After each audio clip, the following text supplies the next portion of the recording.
Anyway, we're going to transition a little bit from that into Georgia's pregame analysis. We did it with, as always, We Are Bulldogs, Sammy Show, UGA Rush, and Georgia Dogs coverage. Georgia is on a 2-game losing streak, as I mentioned to start the video, against Alabama, something we're definitely looking to change. 2023 SEC Championship was truly a heartbreaker. Even though Georgia won 29 straight, and you're kind of like, we just won 29 straight, I'm still happy. It sucked to lose that streak. It really did. But Georgia lost that game by 3 ultimately. The defensive line, that was a game where the Alabama just won in the trenches on their offense, and really our offense just struggled. I'm not even going to call it a trenches thing. Our offense struggled. It did. It had a great first drive, and then it just kind of fell apart. Now, funny enough, unrelated to this, I was talking to somebody earlier who was speaking onto the point of when Georgia starts off quickly, sometimes it just doesn't end up well. I don't know why. Sometimes when Georgia starts off quickly, they end up playing a worse game. It makes no sense. I would love to be able to start quickly and just keep it going the whole game and win. Don't know why that can't happen sometimes, but it is what it is. But that was the case that game. We stopped them, scored a touchdown on the first drive, and then it just kind of fell apart. Anyway, then we lost in the 2024 regular season. I remember being in Georgia and Helene hit, and obviously some areas of Georgia were hit much worse. I was in one of those areas, and I remember we didn't have, I mean, obviously these were first world problems. We didn't have internet or cable. It was all down. So we went and got a Starlink just to watch this game. Like, that's how much this game means to me. We go and get this Starlink. We drive pretty good distance to go get a Starlink. And we get that Starlink just to watch Alabama go up 28-0 in about 15 and a half minutes of football. I hope that doesn't happen this year. I don't think it will. I think Georgia's got too much of a crowd advantage. Sanford Stadium, elite.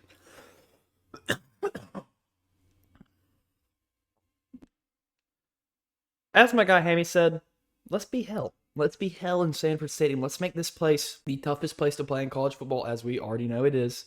Absolutely, without a shadow of a doubt. Everywhere else is overrated. Sanford Stadium is awesome. There's the Georgia bias for you. There we go. But it's also true.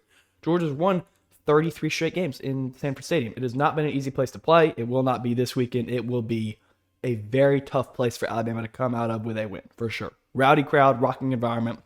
No matter how good of a game they play, it's going to be tough for them to be able to hear on offense and to get calls in and to communicate overall. Obviously, we finally get a night game. The game kicks off at 7:30. It's going to be 77 degrees and sunny. So, perfect football weather. Just beautiful. Thank you, Jesus, for the beautiful day we get in Sanford Stadium on September 27th at 7:30.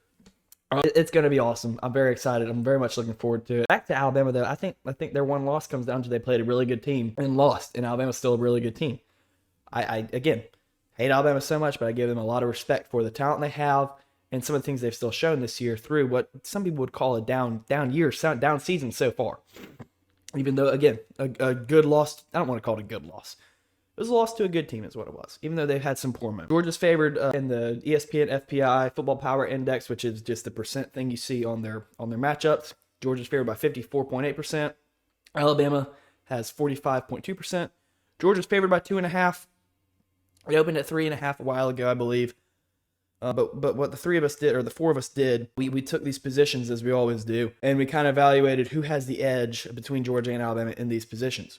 We gave Georgia quarterback, but we said barely because, again, a lot of respect for Ty Simpson. And before I get a little deeper into this, we all kind of took what we had and just did like tiebreakers. So like if two of us said Georgia and one of us said Alabama, we just went with Georgia. If we all said it was even, it was even. Gave Georgia the quarterback. I do think both these quarterbacks have been elite, as I already discussed, but Georgia's Gunnar Stockton has been better than Ty Simpson thus far. Running back, we're giving it to Georgia. Georgia's got a stacked room. Georgia has one of the best running back rooms it's had in some time. I think we hopefully are going to return to RBU standards. Should our offensive line figure it out as we kind of discussed? We could. We really very well could. Wide receivers even. I think we've got more depth. They've got more talent between their 1 and 2, but it's not by a lot. We might be proved wrong on that one this weekend. We'll see. Tight end, obviously Georgia. I think we've got just still so much credit to Todd Hartley and what he's been able to do recruiting wise, and just as a coach, you hear him a lot in these hype up videos. Players love to play for Todd Hartley. He's just like an incredible dude. He's one of the guys you could see taking. Well, he's already one of our offensive analyst coordinator type guys, but he's one of those guys you could see go get a head coaching job at a smaller school. It's directly from a position coach, a spot at a big school. Like, he is that kind of guy. I'm not going to call him Fran Brown, but maybe a similar career path, career arc, maybe.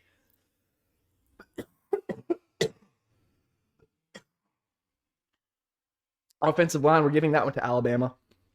Hammy spoke about Caden Proctor, who obviously is a fantastic player. And Georgia's got some real talent. I think Juan Gaston's going to be a top NFL prospect when he makes it there. Obviously, he's hurt right now. We're not really sure what it's going to look like. Unfortunately, the Ernest Green's hurt. Ernest Green's really been affected by his injury for sure. And obviously, it's just been rough. Lower back stiffness, like we said, it's a lingering issue for sure. But Georgia still struggled on the offensive line. Against Tennessee, Michael Uni playing out of position had a lot to do with that. Dontrell Glover was making his first start and still made some incredible plays. Bo Hughley, as we said, got in, played incredible. Kind of earned that right tackle starting spot, at least for now, we believe. But we'll see what that looks like for sure on Saturday. Linebackers are giving that one to Georgia. Georgia has one of the best front sevens based off of pure talent in the country. Best linebacker room based off of pure talent in the country. Incredible room. CJ Allen has played phenomenally so far. He just seems like the way he carries himself and the way he plays, he leads by example. He's a leader. He's a true leader. Even still, though, he doesn't have the most tackles in that room. Raylan Wilson has 25, I believe, on the season as of now. Raylan Wilson has really taken a step up from year 2 to year 3. I'm excited to see what he can do in some of these bigger games, of course. And the next three categories we kept as even. Pass rush, edge, we kept that as even. Georgia's was pretty bad, but we don't really see a lot of pass rush out of Alabama, I guess. And it's very similar to the defensive line, which we kept it tied as well for pretty much the same reason. And neither of these defensive back groups look great. I probably, if I had to pick one, I'd probably give the edge to, I don't know. I couldn't even say that. It's close. They both struggled. I would say it's an even match right now with the defensive back group.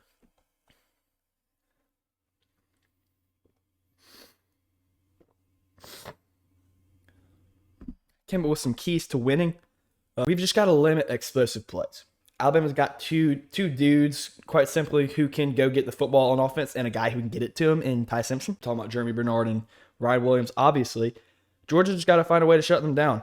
DeBoer is an offensive coach. Shut down their offense. Impose your will. Impose your will. I love saying that because Kirby says it all the time. But unlike you did 2 weeks ago, get to the quarterback. Get to the quarterback. Let Ty Simpson know that he's got 300-pound linemen who can run at 20 miles an hour. Let him know that you have those players. And let him know early. Like, quarterbacks don't want to play against freaks of nature like that, like Elijah Griffin. Especially when you got a crazy crowd you're going against. 93,000 people barking at you at once is a little intimidating, I think. We could overwhelm him pretty early. Though I have a lot of respect for Ty Simpson, I think he's a very tough, very, very clear-minded football player. Figure out the right side of the offensive line. We mentioned this already with Bo Hughley, and I think we will. I think we have a lot of film now to go off of and figure out what looks best and what looks worst. So I'm not as much worried about that, though it's still a very big concern the way that line looked at times. But just play aggressive. Play aggressive, play Georgia football. Impose your will in the running game. You got, again, more than three incredible running backs, but three that we're really thinking of in Nate, Dwight, and Chancey Bones. Impose your will.